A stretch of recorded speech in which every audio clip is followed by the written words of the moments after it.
ஓம் முருகா போற்றி, கந்தா போற்றி, கடம்பா போற்றி, கதிர்வேலா போற்றி. அறுபடை வீடு கொண்ட முருகப்பெருமானே போற்றி போற்றி. என் செல்ல பிள்ளையே, உன் பிரார்த்தனை எல்லாம் நிறைவேறியது என் செல்லமே. வரும் 25ஆம் தேதிக்குள் நிச்சயமாக நடந்துவிடும்.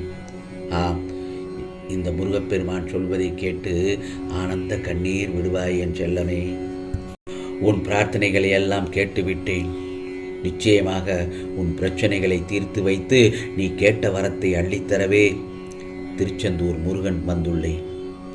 நீ கேட்ட எதையுமே நான் செய்து கொடுக்கவில்லை என்று என் மீது கோபமாக இருக்கிறாயா?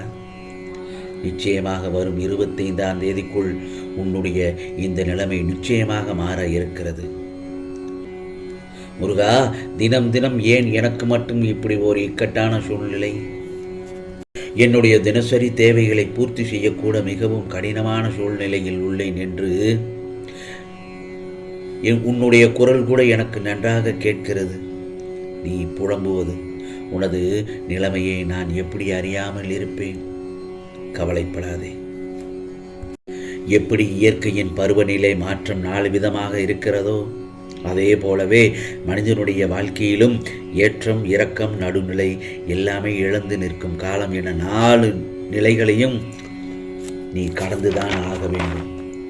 இதைத்தான் பெரியவர்கள் இயற்கைத்தான் வாழ்க்கை என்று சொல்வார்கள். இயற்கையில் விதிக்கப்பட்ட எல்லா சூழ்நிலைகளும் மனித வாழ்க்கைக்கு பொருந்தும். அதனால் உன் வாழ்வு இயற்கையை சார்ந்ததுதான். அந்த சக்கரத்தின் நீ தினமும் பயணித்துக் கொண்டிருக்கிறாய். அதில் நீ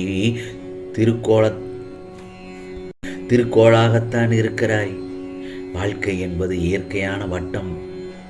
அதன் வடிவில் எந்த மாற்றமும் இருக்காது. நிர்ணயிக்கப்பட்ட விதிமுறைகள். அதற்கு எல்லாரும் ஒன்றுதான். யாரிடமும் அதற்கு பேதம் கிடையாது. இந்த சூழ்நிலையை தனக்கான பாடமாக எடுத்து எல்லா சூழல்களுக்கும் பழகிக்கொள். உன்னை ஏளனமாக, கேவலமாக, கீழ்த்தரமாக பார்க்கிறார்கள் என்று கவலைப்படாதே. அடுத்தவர்கள் உன்னை பார்த்து சிரிக்கின்றார்கள், கிண்டல் அடிக்கிறார்கள், கேலி செய்கிறார்கள்.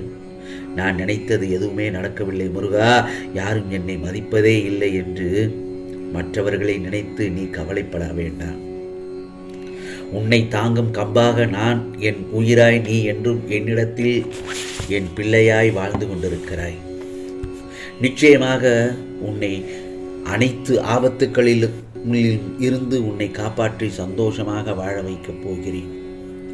என் பிள்ளைக்காகவே திருச்செந்தூரிலிருந்து உன்னை தேடி வந்துள்ளேன். யாருக்குமே நடப்பது நிரந்தரமான இன்பமும் இல்லை, நிரந்தரமான துன்பமும் இல்லை. அதனால் தான் இந்த முருகப்பெருமான் சொல்கிறேன், வாழ்க்கையை எப்போதும் சிரித்த முகத்தோடு வாழ கற்றுக்கொள். என் பிள்ளையான உன்னிடத்தில் ஆணவமோ, அகங்காரமோ, தலைக்கணமோ இருக்கவே கூடாது. எத்தனை சோதனைகள் வந்தாலும் என் முருகப்பெருமான் என்னை கைவிட மாட்டார் என்ற நம்பிக்கையே உனது தைரியமாக இருக்க வேண்டும். நிம்மதியான வாழ்க்கை என்பது ஓடி ஓடி சம்பாதித்து ஆடம்பரமான வாழ்க்கை வாழ்வது என்பது இல்லை. இருப்பதை வைத்து நோய் நொடி இல்லாமல் வாழ்வதுதான் நிம்மதியான வாழ்க்கை என்பதை மட்டும் முதலில் மனதில் வைத்துக்கொள். நீ என்னதான் வேண்டும் என்று வாதாடினாலும் நடக்க வேண்டிய நேரத்தில்தான் அனைத்து விஷயங்களும் உன்னுடைய வாழ்க்கையில் நடக்கும். புரிகிறதா? அதுவரை என் செல்ல பிள்ளை நீ பொறுமையாக இருந்துதான் ஆகணும். ஓம் முருகா என்று என் நாமத்தை சொல்லிக்கொண்டே இரு. முருகா சரணம், கந்தா சரணம், கடம்பா சரணம் என்று என் நாமத்தை சொல்லிக்கொண்டே இரு. உனக்கானது எல்லாம் நல்லது நடக்கும். உன்னை அழ வைக்கப்படும் கவலைகள் எத்தனை இருந்தாலும் அழுவதை மட்டும் நீ விட்டுவிடு. எல்லாமே நல்லதாக நடக்கும் என்று எதிர்பார்த்து இரு. நீ எதையெல்லாம் தேடினாயோ, எதையெல்லாம் தேடி அலைந்து கொண்டிருந்தாயோ அவையெல்லாம் தானாக உன்னை வந்து சேரும் நேரம் வந்துவிட்டது. அதற்கான நேரம் உன் அருகில் வந்துவிட்டது. எதுவும் தூரத்தில் இல்லை, உன் அருகில்தான் இருக்கிறது. நீ விரும்பிய வாழ்க்கையை இந்த முருகப்பெருமான் உனக்கு பரிசாக தரப்போகிறேன்.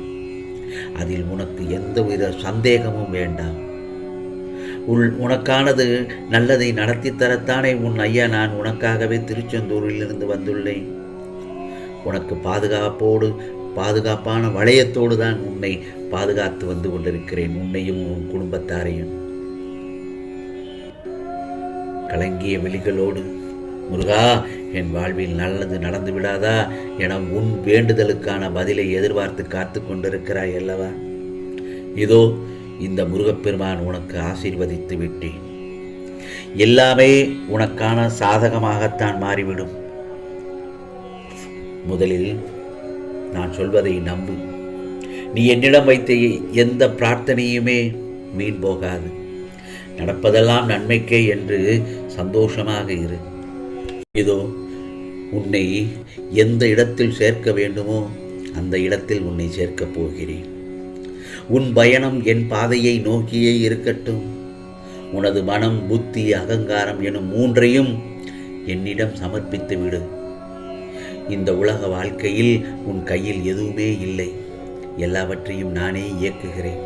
நம்பிக்கை எனும் அச்சாணியாக என்னை மனதில் நிறுத்து. பொறுமையாக வாழ்ந்துவார். நிச்சயமாக பொறுமையுடன் வாழ்ந்துவார் என் செல்லமே. உன்னை சேர்க்க வேண்டிய இடத்தில் இந்த முருகப்பெருமான் கண்டிப்பாக நான் சேர்த்து விடுவேன். முருகா முருகா என்று என் நாமத்தை எப்போதும் உச்சரித்துக் கொண்டே இரு. என்னை உன் மனதில் நினைத்து உன் கடமைகளை செய்து வா. அது போதும். உன்னை நான் எப்போதும் கைவிட மாட்டேன். என்னை முழுமையாக நம்பி வரும் என் செல்ல பிள்ளைகளுக்கு நான் நிச்சயமாக அடைக்கலம் தருவேன். சில நேரங்களில் இந்த உலக வாழ்க்கையில் தலைவிதி என்று எதுவுமே கிடையாது. எல்லாம் விதிப்படிதான் நடக்கும் என்று சொல்வார்கள். எல்லாம் நிச்சயம் ஒரு நாள் மாறும். கடக்கும் போது கால் இடறலாம், ஏன் தடுக்கி கூட விழலாம். வீழ்வது என்பது வெட்கம் அல்ல என் செல்லமே, வீழ்ந்து கிடப்பதுதான் வெட்கம். புரிகிறதா? எழுவது பெரிதல்ல, எழுந்த பிறகு வெல்வதுதான் பெரிது. இன்று நீ படும் எல்லா அவமானங்களுக்கும் உனக்கு வருங்காலத்தில் வெற்றிக்கு தேவைப்படும் அனுபவமாகும்.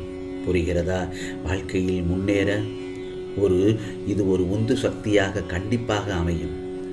ஆகவே சோதனைகளை கண்டு சோர்ந்து போகாதே என் செல்லமே. சோதனைகளை கண்டு சோர்ந்து போய்விடாதே. நிச்சயம் வாழ்க்கையில் வெற்றி பெறுவாய். கவலையை மறந்து சந்தோஷமாக இரு. நிச்சயம் உனக்கானது எல்லாம் நல்லது நடக்கும். நல்லது மட்டுமே நடக்கும். அதுவும் நன்மையாகவே நடக்கும். இது திருச்செந்தூர் முருகப்பெருமானின் அருள் வாக்கு, சத்திய வாக்கு, தெய்வ வாக்கு. ஓம் சரவண பவ, ஓம் சரவண பவ, ஓம் சரவண பவ.